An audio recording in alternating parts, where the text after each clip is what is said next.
O Senhor esteja convosco. Ele está no meio de nós. Proclamação do Evangelho de Jesus Cristo segundo João. Glória a vós, Senhor. Naquele tempo, Jesus disse à multidão dos judeus: Eu sou o pão vivo descido do céu. Quem comer deste pão viverá eternamente, e o pão que eu darei é a minha carne dada para a vida do mundo. Os judeus discutiam entre si, dizendo: Como é que ele pode dar a sua carne a comer? Então Jesus disse: em verdade vos digo, se não comerdes a carne do Filho do Homem e não beberdes o seu sangue, não tereis a vida em vós. Quem come a minha carne e bebe o meu sangue tem a vida eterna, e eu o ressuscitarei no último dia. Porque a minha carne é verdadeira comida e o meu sangue é verdadeira bebida. Quem come a minha carne e bebe meu sangue, permanece em mim e eu nele. Como o Pai que vive me enviou, e eu vivo por causa do Pai, assim o que me come viverá por causa de mim. Este é o pão que desceu do céu. Não é como aquele que os vossos pais comeram. Eles morreram. Aquele que come este pão viverá para sempre. Palavra da salvação. Glória a vós, Senhor. Amados irmãos e irmãs, nós ouvimos este Evangelho, capítulo 6 de João, a partir do versículo 51, quando ele vai se autodenominar o pão vivo descido do céu. Se nós olhamos alguns versículos antes, Jesus dá uma tônica de que é como o verbo. O pão seria dado para alimento ao povo, era a palavra.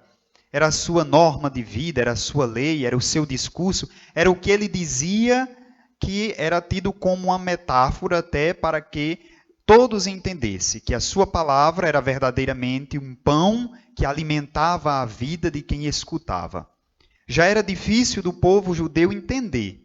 Agora, Jesus vai complicar um pouco mais ainda as compreensões daquela época. Ele não vai dizer que é o pão da palavra, não é o pão da palavra que escutamos que em si sacia a nossa fome. Também, mas não só. Ele vai dizer e vai aprofundar: eu sou o pão vivo. Quem come deste pão viverá eternamente. Então, ele começa a dizer então que é ele alimento, é a sua carne que é verdadeiro alimento. E Jesus, como nunca teve muitas meias palavras para não escandalizar, se eles iam ficar escandalizados ao ouvir ele dizer que ele seria a comida, ele ainda diz mais: e tem que também beber o meu sangue. Ou seja, foi como nós dizemos no popular, Jesus foi com força mesmo nesse discurso, falando sobre a sua identidade. Sou o pão vivo descido do céu. Quem come deste pão, quem bebe deste vinho, quem bebe o meu sangue, viverá eternamente. O corpo e a carne, como é entendida no mundo hebraico, no mundo judeu, o corpo significava a carne humana, própria para a deteriorização, própria que vai se acabar, que vai morrer. O sangue, para o contexto bíblico, é a vida da carne. Um corpo sem sangue é um corpo sem vida. Então, por isso que o sangue, e aí o Levítico, no Deuteronômio, vai falar sobre isso, sobre esse sangue, que ninguém pode derramar o sangue, porque o sangue é a vida de quem o tem, e ninguém tem direito de tirar a vida, porque Deus é dono da vida. Só alguém pode doar a própria vida, que é o que Jesus faz. É Ele que dá o corpo, que dá o seu sangue para alimentar a humanidade. E no final do Evangelho ele ainda diz: este alimento não é como os que os vossos pais comeram, porque eles comeram, que ele estava falando do maná, mas eles morreram. Quem come deste pão vive eternamente. Então, é um alimento diferente. Claro que a compreensão humana não é capaz de abarcar a totalidade do mistério da Eucaristia. Por isso que quando o padre termina de consagrar e de apresentar o pão e o vinho, diz para o povo aclamar: eis o mistério da fé. É mistério da fé, nós não conseguimos abarcar e muitos não compreenderam. É tanto que no início do cristianismo, muitos cristãos foram acusados de canibais. Porque como é que é isso? Eles estão dizendo que estão comendo a carne do mestre deles.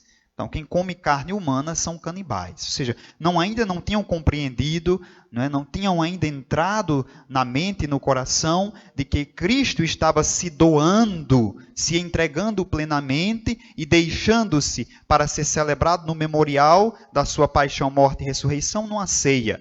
Então, o pão e o vinho que é consagrado na missa é esse pão vivo descido do céu. É o próprio Cristo Jesus que vem para alimentar o nosso espírito, como nós vimos refletindo esses dias. Ao comungar, fazemos com que Cristo, estando em nós, seja em nós. Porque senão é como um alimento inútil. O que é um alimento inútil? Que nós comemos e que ao nosso corpo não faz nenhum efeito. Nem engorda, nem emagrece, não tem substância nenhuma. Ao contrário, todo o alimento saudável que colocamos no corpo, nós temos os seus nutrientes, se transforma em força para o nosso corpo físico, para que a gente continue. Assim é a Eucaristia.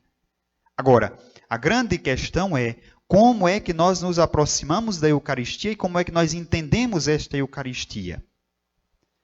Hoje a temática deve nos ajudar a compreender a dimensão social da Eucaristia. Muitas vezes nós nos aproximamos da Eucaristia, somos adoradores de Jesus na Eucaristia por um mero devocionismo. O que é isso? Não, eu tenho que ir porque Jesus está no sacrário, porque é Jesus e eu vou comungar. Mas o que é que a adoração eucarística e o que é que a comunhão eucarística me força, ou melhor, me induz a transformar a minha realidade? Porque a Eucaristia é compromisso. Quem comunga se compromete a ter os mesmos ideais que Jesus teve. Lembra na primeira noite, quando refletíamos sobre Maria, mulher eucarística? O fiat de Maria, ou o faça-se, foi dizer a Deus que esse Jesus, este verbo agora que se encarna, ela aceita plenamente. Então é Ele nela. E ela vive agora aquilo que o seu filho vai ensinar na caminhada até a cruz, até a ressurreição. A nossa comunhão, o nosso amém se assemelha ao faça-se de Maria, no sentido de que nós dizemos amém, assim seja, eu creio, eu aceito, quando recebo a Eucaristia. Recebendo isso e dizendo que aceito, significa dizer eu estou conivente com tudo aquilo que o Senhor que eu comunguei, que tornou-se alimento em mim, me ensinou e deixou para viver.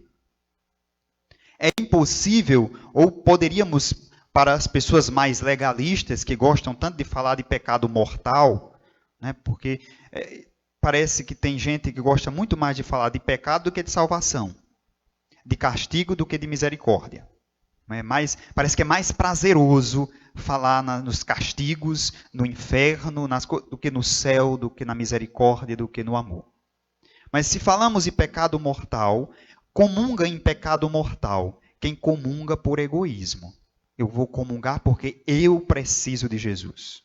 Não, eu não comungo porque simplesmente eu preciso de Jesus. Eu preciso de Jesus sim, mas para quê? Para transformar a realidade. Por isso aquela canção tão bonita da Eucaristia, comungar é tornar-se um perigo. Viemos para incomodar. É de fato tornar-se um perigo, porque assumir a Eucaristia, a dimensão da Eucaristia na nossa vida, é nos colocar à disposição desta Eucaristia para viver como Jesus ensinou que deveríamos viver.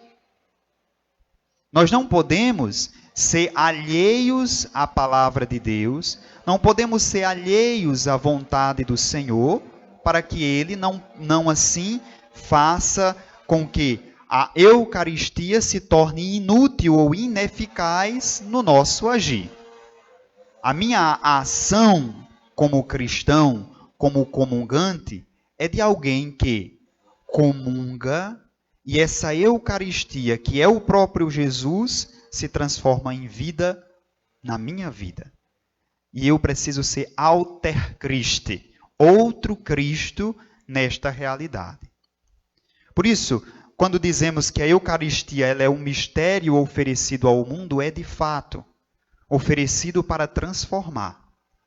Eu não posso comungar e ser alheio à situação de miséria do outro. Como é que é possível que nós comunguemos e não estamos nem aí com quem morre de fome?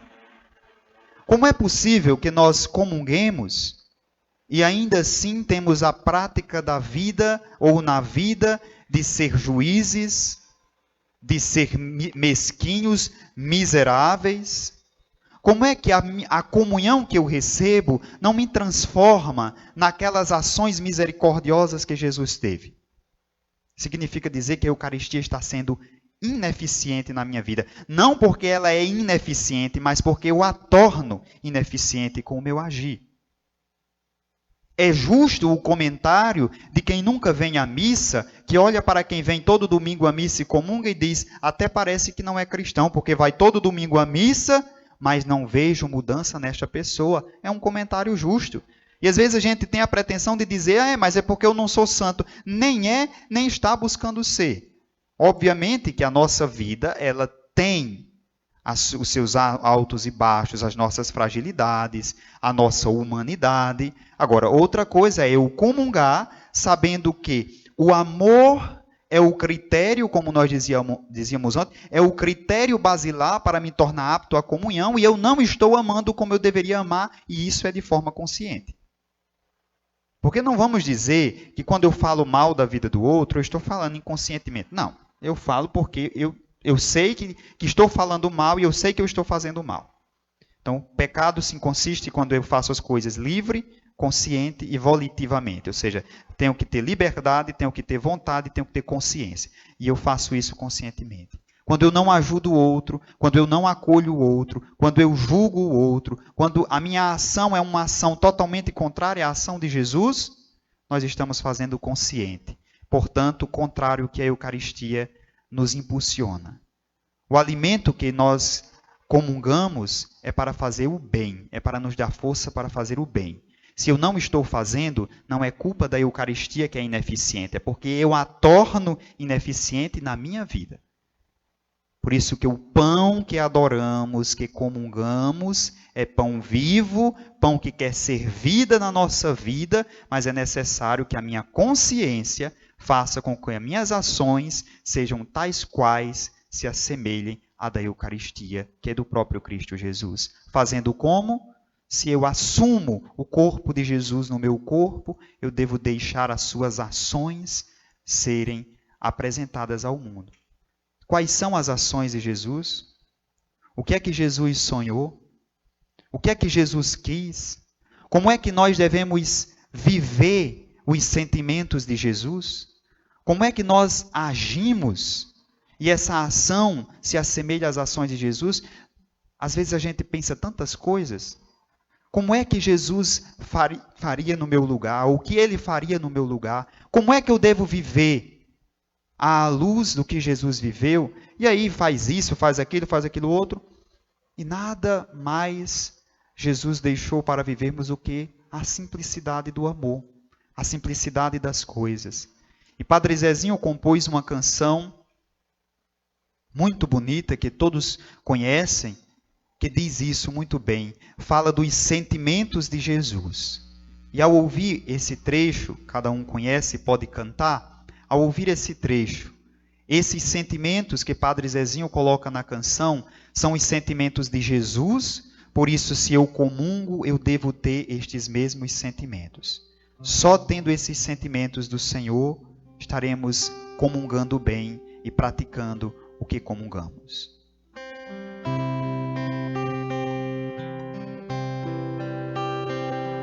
Amar como Jesus amou, sonhar como Jesus sonhou, pensar como Jesus pensou,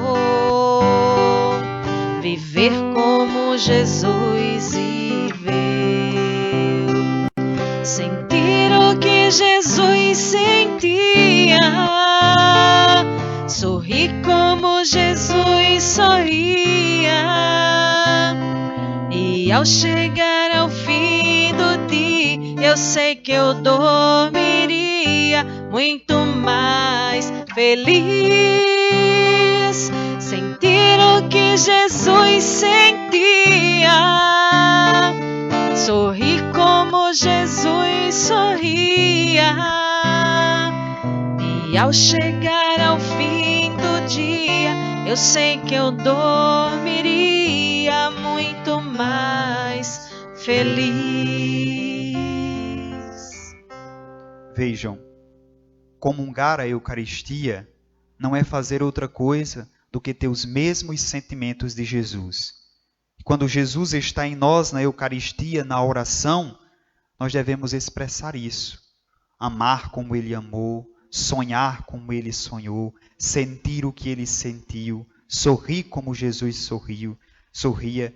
E só assim, ao chegar ao fim do dia, poderemos dormir mais felizes. Ou seja, só assim, ao final da vida, podemos descansar feliz e eternamente. Quando tivermos os mesmos sentimentos do Senhor. E esses sentimentos estão dentro de nós. Infelizmente, a nossa humanidade às vezes encobre, abafa, guarda e não faz aparecer, e deixa aparecer apenas os sentimentos humanos. Por isso, amemos, sonhemos, vamos sorrir, vamos viver como Jesus viveu e só assim a nossa felicidade será completa. Desejemos ardentemente a Eucaristia de comungar novamente. E amanhã de quem irá ver Jesus passar no Santíssimo Sacramento. E o desejo se torne alimento, a comunhão espiritual. E a vida de Jesus seja na nossa vida de tal forma que o testemunhemos no mundo. Louvado seja nosso Senhor Jesus Cristo. Para sempre seja louvado.